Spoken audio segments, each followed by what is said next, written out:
মা বোন আছে, আমাদের গর্ভবতী আছে, অনেক সাধারণ যাত্রী আছে। মানুষের প্রাণহানি করে তার দায়ভার কে নিবে? ঠিক আছে। দ্বীপ উপজেলা মহেশখালীর হাজারো মানুষের নিত্যদিনের যাতায়াতের একমাত্র ভরসা এই জেটিঘাট। অথচ সেই গুরুত্বপূর্ণ অবকাঠামোটি এখন চরম জরাজীর্ণ, ঝুঁকিপূর্ণ ও সম্পূর্ণ অবহেলিত অবস্থায় পড়ে আছে। ১৯৮৬ সালে স্থানীয় সরকার প্রকৌশল অধিদপ্তর এলজিডি এর তত্ত্বাবধানে নির্মিত এই জেটিঘাটটি প্রতিষ্ঠার পর থেকে আজ পর্যন্ত কোনো দৃশ্যমান সংস্কার বা উন্নয়ন কার্যক্রম গ্রহণ করা হয়নি বলে অভিযোগ রয়েছে। সময়ের সাথে সাথে জেটির বিভিন্ন অংশে ভয়াবহ ভাঙন সৃষ্টি হয়েছে, যা এখন রীতিমতো আতঙ্কের কারণ হয়ে দাঁড়িয়েছে স্থানীয় বাসিন্দা ও যাত্রীদের জন্য। ঘাটের একটি বড় অংশ ইতিমধ্যে ভেঙে গিয়ে বিপজ্জনক অবস্থায় রয়েছে। দূর থেকে দেখলে মনে হয় যেন পরিত্যক্ত কোনো স্থাপনার ধ্বংসস্তূপ। প্রতিদিন ঝুঁকি নিয়ে যেটি ব্যবহার করতে বাধ্য হচ্ছেন হাজারো মানুষ, যেখানে সামান্য অসতর্কতায় ঘটতে পারে প্রাণঘাতী দুর্ঘটনা, যা নিয়ে ক্ষোভ ঝাড়েন যাত্রীরা। জাতি হিসেবে আসলে এটা খুবই দুঃখ প্রকাশ করার কথা। পাশাপাশি হচ্ছে এখানে যদি কোনো মানুষের প্রাণহানি করে তার দায়ভার কে নিবে? ঠিক আছে। পাশাপাশি অনেক লোক, রোগী আসা যাওয়া করতেছে। ঠিক আছে। সেক্ষেত্রে হচ্ছে বিভিন্ন প্রয়োজনে কক্সে মানুষ আসা যাওয়া করতেছে। ঠিক আছে।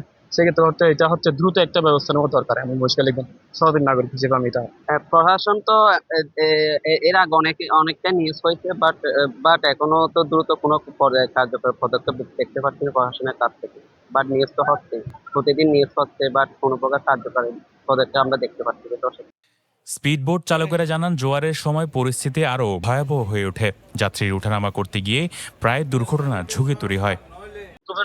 তলদি মানে সিলেটের মধ্যে কিছু নাই, মানে বাংলা দূরত মানুষ যখন মধ্যে ঝুঁকিপূর্ণ হতে পারে, ভেঙে পড়ে যাবে। ঝুঁকিপূর্ণ, একদম ঝুঁকিপূর্ণ। যাত্রীরা যে কোনো মুহূর্তে এই জায়গাটা ধসে পড়ে ব্রিজটা ভেঙে দিতে পারে।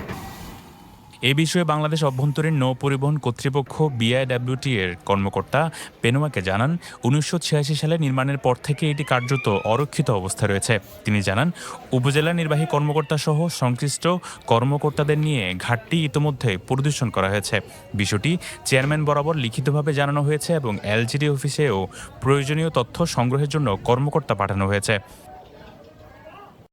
সব তথ্য সংগ্রহ করে দ্রুত সময়ের মধ্যে সংস্কার কার্যক্রম গ্রহণের চেষ্টা চলছে। হ্যাঁ, অবগত আছে। আমাদের চেয়ারম্যান মহোদয়কে তো চিঠি দিয়ে দিচ্ছে ইউনো মহোদয়। আমাদের চেয়ারম্যান মহোদয়কে চিঠি দিয়েছে, ওই যে ইউনো মহোদয় সব ভিজিট করছে ঘাট। আমাদের কক্সবাজার বিএডব্লিউডি একজন অফিসার এবং ইউনো মহোদয় একটা চিঠি দিচ্ছে ঘাটটা, মানে যেটা সংস্কার করার জন্য। দীর্ঘসূত্রতা, প্রশাসনিক জটিলতা যদি এই উদ্যোগ বাস্তবায়নের মুখ না দেখে, তাহলে মহেশখালী জেটিঘাটে যে কোনো সময় বড় ধরনের দুর্ঘটনার কেন্দ্রবিন্দুতে পরিণত হতে পারে। জীবন ঝুঁকি নিয়ে পার হচ্ছে মহেশখালীতে থেকে কক্সবাজার হাজার হাজার মানুষ। এই জরাজীর্ণ জেটিটি কখন সংস্কার হবে, এই দাবি স্থানীয় এবং ড্রাইভারদের। মহেশখালী জেটিঘাট থেকে আবু হেনা মোহাম্মদ আসিফ, পেনোয়া নিউজ, কক্সবাজার।